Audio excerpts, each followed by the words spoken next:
All right, joining us now in studio, gentlemen of Milky Chance. What's going on, guys? Hey there. Hey. What's the choice of beverage, by the way? You're a smart gentleman coming out here. I should have grabbed a glass.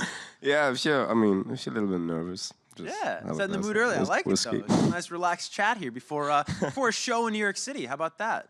Yeah, it's exciting. It's nice. The Hammerstein looks pretty awesome. Now, have you guys ever played Hammerstein Ballroom before? Mm-mm. No, never. You had to have run New York, though. What venues have you played here in New York City? Bowery Ballroom. Okay. The first one. That was the first one. Then we played in what's it called? Commodore. Okay. Theater. Yeah. And the wasn't it? Dude. Well, the rooms. It sounds like the rooms are getting bigger. Somewhere Brooklyn area. Yeah. We're kicking off with a guessing game here on Build It Up. No, but I mean, hey, if you're going from Bowery, which is a great venue, but you know, Hammerstein Ballroom is a heck of a bigger room. So you guys are really onto something, doing something right. I want to go back really quickly. I mentioned it, you know, when we were introducing you guys before for the live audience here. We all met you really with Stolen Dance, and it's a funny thing that happens, and it really, there's not many people it happens to, where you write a song, one of your first songs, and it just, you know, becomes. It's not even your song anymore. It's like the world's song, right? It becomes this international smash hit. Monster. Yeah, monster, exactly. It's inescapable, you know? And it's rarefied air, but it's something you guys were able to achieve with that. And of course, you love the success of it, because how could it not? It's guaranteed your career now. But if you could rewrite history, if you could go back and you look at it with your hindsight being 2020, is that the song that you'd want the world to meet Milky Chance with? Well, well, I would say it's a good pick, but I guess as an artist, you just don't want to be seen for one song, you know. You probably want to be seen or heard for an album or even more, and you know, there's more to express. Yeah, then you can put into one song, and more to show. Like, just there's so many different colors, I guess. Right. Just within ourselves as musicians that we want to express, that we want to show the world. So, yeah, I mean, one song is always hard to pick, you know. It's one sentence out of a whole story. Right. but I guess also, as you said, like, it was our very beginning of like doing this music. We were just right out of high school, and it like brought us a lot of possibilities. At the same time as it's like, because we developed a lot, we were very young, so like now we do it for 5 years. So I guess it's like a two-sided thing as well, as you said. That was one of the very first things we did. And of course, I guess, as we all know, like when you start doing something, most of the time, 5 years later, you think you're better. Yeah. Right? You hope, Most right? of So in that case, I would say, as much as it opened a lot of things, I guess it's nice to like grow in something and get really good. And so if I could choose, I would like let it happen later. Yeah, yeah. Well, it's funny because like you grow up, you want success in your art or your craft or your profession, right? And then so it happens, and it happens in such abundance. It's like out of your control. It's like you said, monster. It's like it's got its own mind and it's running around the world. I mean, at the time when it happened, we didn't even want anything. I mean, yeah, that was kind of maybe I wouldn't say problem, but we just recorded that album right after high school, and we were just, you know, been cozy at my parents' house and, you know, enjoying the summer with nothing to do. And then all of a sudden, there was that song on YouTube getting more and more clicks, and we got all the attention, and we were like... And you always kind of like grow after something, you know? Yeah. So it's like, because, you like, from the outside, there's like a big, like, oh, these guys wrote a big song. But for us, it was like, that was the first song we ever did, you know? So it's like, it's too... I love how you just set that up there. You're like, you know, we're bored, we're hanging out at my house, we're just gonna like, didn't have anything to do, so we just wrote like an international smash hit and like, saw if there's anything on TV, you know? Had some cake at mama's after. Yeah, I need whatever that is. I need that talent just because you're like, what do I do today? Big accident. No, I've never written a song. I can't sing a lick. I'm not, musically gifted in any sense of the notion. But I imagine that it must be something like, you tell this great story, and you have all these great stories to tell. But then, like, every time you get together with friends, like, they just want you to tell that story. But there is so much more to dive into with you guys. I mean, you talk about, being in a different place 5 years after writing that song, just hanging out, and you are in a different place. I mean, this is really an expanded, matured version of what I first got to know Milky Chance as with that first record. Do you guys feel the same way with Blossom? Definitely. I mean, that's for us. Yeah, it's after we like started like writing the song at his mom's house and like recording it. We kind of like we toured the world. We like brought something like a big team. We're a team of 12 people now, touring around the world for like 160 shows a year. We like get to see places that we probably never would have got to experience, and also like making that second album was like the next step, going to bigger studios to experience way more, to like play way more, to take more time. So all of that just kind of like was bringing it up to something else, and definitely. You talk about 160 shows a year. That's incredible, and rave Much. reviews, rave reviews for your live shows. Since you guys have started really doing this a number of years now.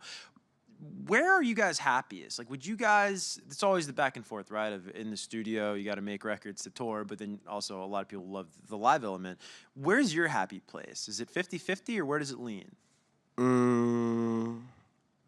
Well, that's hard to. I mean, yeah, it's hard to say. Well, it's both, I guess. It's just hard to find the right balance. That we're. I mean, right now we're working on new stuff. For example, we're working on new demos, but we don't have time to go in the studio because we're constantly on the road. Mm-hmm. So we're recording in hotel rooms and dressing rooms on the road, and it's kind of sometimes you just think, man, I don't have time to do music anymore because I'm touring all the time. But then on the other side, you think, okay, well, touring is fun and playing concerts is a great thing for us, and it's a great opportunity. And it's the way we can show the people what we are, what kind of musicians we are. So I don't know, it's a give and take thing. Give and take, yeah. As always. Well, you bring duality. You bring up really the reality of the modern music business, right? Where you got to tour to make a living in most instances. And I think there's two schools of thought with that sort of modern setup. It's great because technology has allowed artists like you to record in a hotel room, to record on a tour bus, let's say, if you have the space. Other people, though, Jimmy Iovine being one of them over at Apple Music, being very critical of that, saying, an artist needs dedicated time in a studio, away from the crowds, away from the craziness of tour, to really hone their craft. How do you two feel about that? I think there's definitely a truth about it, because it's not only about the technology that makes it possible, it's about the mind and the state. Like, of course you can have you can like bring a bus with a studio in, so you can just hop on the bus before you play the stage. But it's also about you go to do promotion, you have 12 other people, you're with your head kind of like on this road thing, like you play, you have to set up this, you have to do your laundry, you have to Yeah, but all the things that the fans so don't you're think not about. just like doing music and kind of like do a release in that and like let it out. So I definitely see that what he's saying, that there needs to be just the right time to like pour yourself out and like doing music. But I guess one of the most important things to let creativity happen space is space. I mean, like time and space in your mind and in your surrounding. Yeah. Well, yeah, it's difficult, but I mean, that's how we do right now. Is what it is. Yeah. We're talking so much about the recording process and just where you want to be when you record a record. And it's fascinating to talk to you guys about this topic, because the experiences of writing that first record, which I have to, as great as the music was, I don't know if the thought that went into this record went into that first project, right? I think it's probably fair to say. You recorded this. It was the first time you went into a studio, I understand, with the intent to make an album. How did that affect the recording process of Blossom versus the first project? Well, the beginning was very similar to the first album of Blossom. Like, we came together in my place that time. I had a little small home studio. And we also recorded very intuitionally by like taking the songs Clemens had written to that time, just record them and just kind of like very intuitional, record stuff to it and make it like a demo of like 14 songs or something. That was the same as the last album, that we kind of like just recorded without really being conceptual, just record what's like in your mind, what's there, like kind of like let it, keep it free. And then, but the difference then is that from that point, so basically the demo we had this time was the first album. And we stopped there, you know, because we didn't know what else to do last time. So this time we like went with that demo with a producer into a bigger studio. So we just re-recorded a lot of stuff. We like recorded with analog stuff. We used instruments to replace things we had recorded before. So we just basically took that demo and like from there like did a lot of stuff with it and like let the songs grow. Like we took the same, you know, we took the basement. Basement, you don't say basement. Yeah. You can say basement because it's actually the thing under the house. Yeah, right? yeah. Okay, You no, can say basement. that's not what I'm talking about. I say basement all the time. I guess you know what I'm meaning. Like it's something to build on. Foundation. A foundation. Thank you. So yeah, so that was the big difference, and what I think made this album way more of a. We worked on it basically, you know. We like brought the dough and like worked on it for longer instead of like last time we like made the dough and just that's it. Even though that time there was like something people liked about it, obviously, but I love how nonchalant you are about that first project. Is that where the term, or the title, I should say, Blossom comes from? That process of beginning with a foundation and watching it grow? Exactly. Yeah. I mean, in music, in like this case, also for us privately in our lives, from like going out of high school and then a lot of things happen in our lives. So it's a good parallel and analogy for us, and like how our lives started to like a lot of doors open, a lot of things grow. But same with the music, that from the first to the second album, there's like a lot grew out of that. Springtime. It's springtime. Yeah, exactly. It's the 20s, right? Exactly. Yeah, I want to stay on the topic of process for a moment, because something that I thought was fascinating is how you guys make music. Because you start, I understand, with the words, and then you build the beat or the music or the notes or the chords, what have you. Which I think is interesting, because you take it like a genre, like let's say hip hop, right? I'm a big hip hop fan, where a rapper, an MC, they'll listen to a beat and they'll say, okay, that's what that beat's saying to me, right? And it's the opposite of what you guys do. So was that happenstance, or why do you approach music that way, where you start with the words? Well, most of the time it's the other way around. Oh, it is? Where does that information come from? Okay, so it is like you start with the beats. Yeah, well, we start with the chords. Right, often we start with beats chords. sometimes. Like Clemens writes songs on the guitar mostly. Yeah. Okay. So there's mostly chords, guitar chords. And whistling, a lot of whistling. Whistling. Sometimes we just jam, you know, like we just sit together and like play. Yeah. And so I would rather say music comes first for us. Okay. Like we hear the music and then can. Because as you put said, it's something just on top. I think it's just easier to get the music right, or start with the music and get driven by it, and then you know there's words coming, you know, because you're just inspired by the mood and the feeling. And also got. like the rhythmic of what the music is often like shows you a way of like what the words should be. Yeah. I mean, as a songwriter, do you see it as a conversation between you and the music? As in, you know, what is this music saying to me, and what should I say back to it? Or is that thinking a bit too deep on the process? It's speaking to me. Yeah. No, I mean, yeah, I would say it's kind of it's a ping pong kind of a conversation with yourself. But the monologue. It's been said about this project that it's really an expansion on the spirit of Milky Chance. I'm curious, what would you, in your own words, and you probably may have different answers, what is the spirit of Milky Chance? The spirit. For one word? Oh, it can be, you know. Right. I mean, well, if I would look at us as an outside person, no, maybe that's a different way. Different way, not the right way to start. But I would say it's just, well, I guess we both carry, or most of the musicians, I would say, carry a certain kind of melancholy within themselves. That's the thing that keeps you searching, you know? I would say melancholic dreamers could be Yeah, like, I mean, a good. yeah, like that aching for something, you know, like that you're demanding for something. I mean, we all do in life, but I think that's what, makes you keep searching for it, and that is what makes you putting out music again and again. Right. Like that thing. That Yeah. pursuit. Does that make sense? No, totally. There's like everlasting pursuit of something. And I mean, and then the way we put it out, I would say it's. I mean, I used to say, or use that term a lot of times, but it's the danceable melancholy. Okay. Kind of. Yeah. You know, it's always. I mean, we like when music moves you. You know. Well, if it doesn't, what's the point of it? You know what I Right. mean? Yeah. I mean, yeah.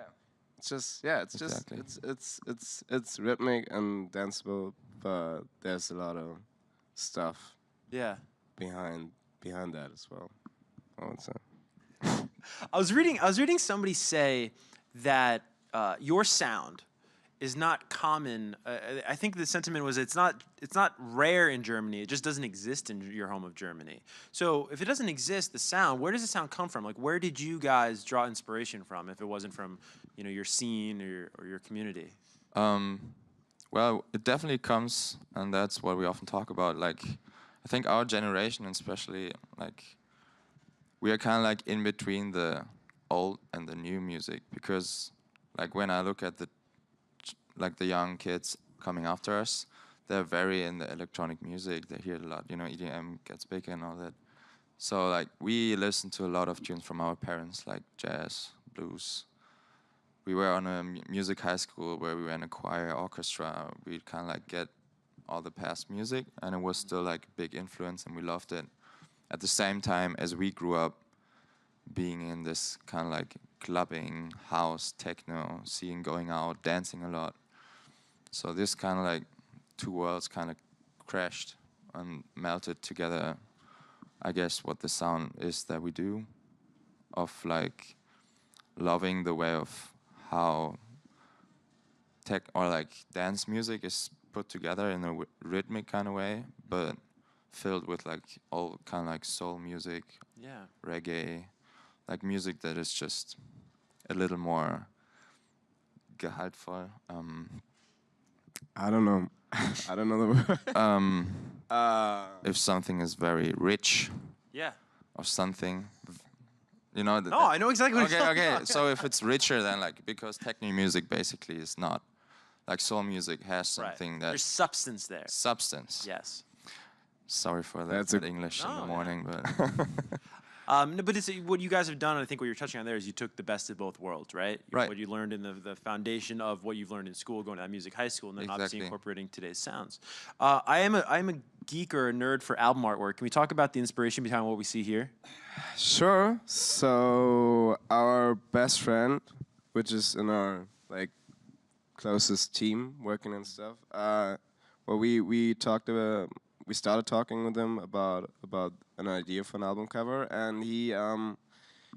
So we were. I guess Blossom was already. We had the title, so we wanted to have something blossoming, but we didn't want to put like a Flower. rose or flower. You know, that was would be kind of too obvious. So he came along with.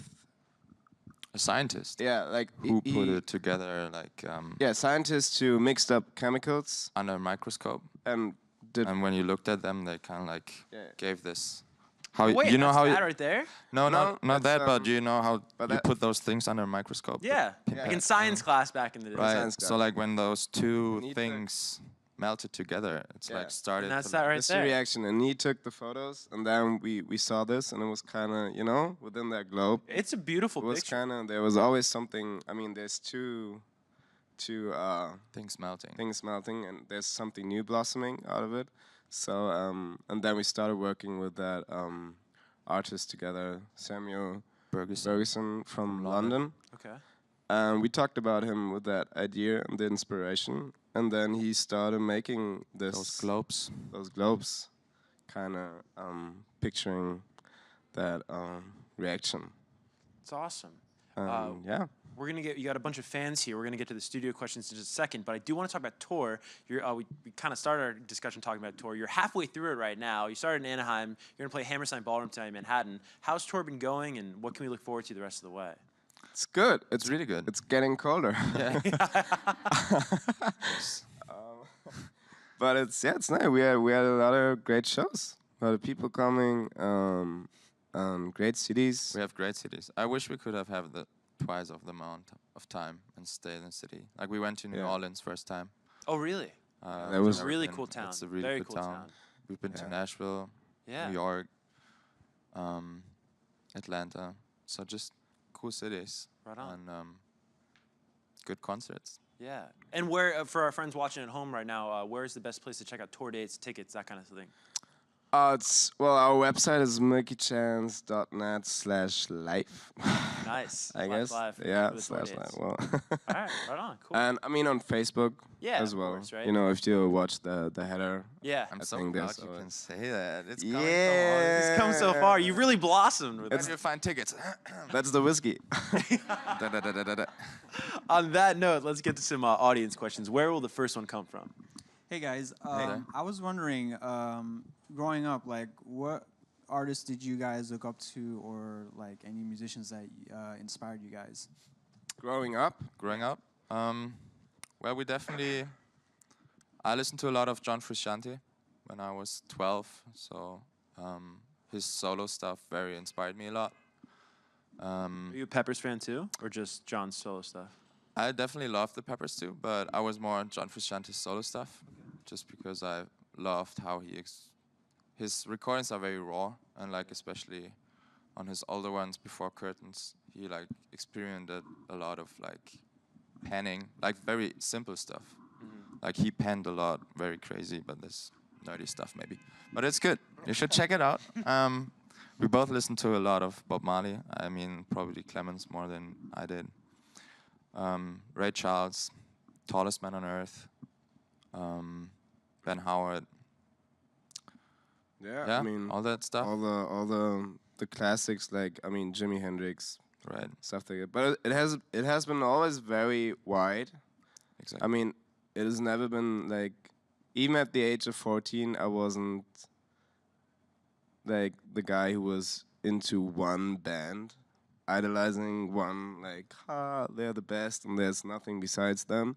So it has always been It always a been lot of stuff. Yeah, it always made sense that people said that they can specify our sound, because for us it feels like we listen to like all kind of stuff without really digging with one, and especially, which sometimes is hard because it seems like when people ask us what's your favorite, we can't answer, and it seems like we don't even know what music we like.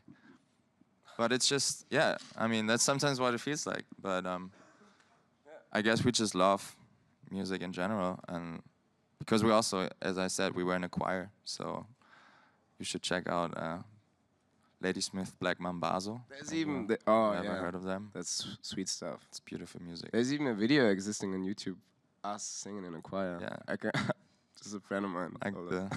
Throwback. yeah, it's Awesome. dude, it's two it's a white real throwback. guys singing Ladysmith Black Mambazo. Let's get to our second studio audience question right here in the front. Hi. Hi.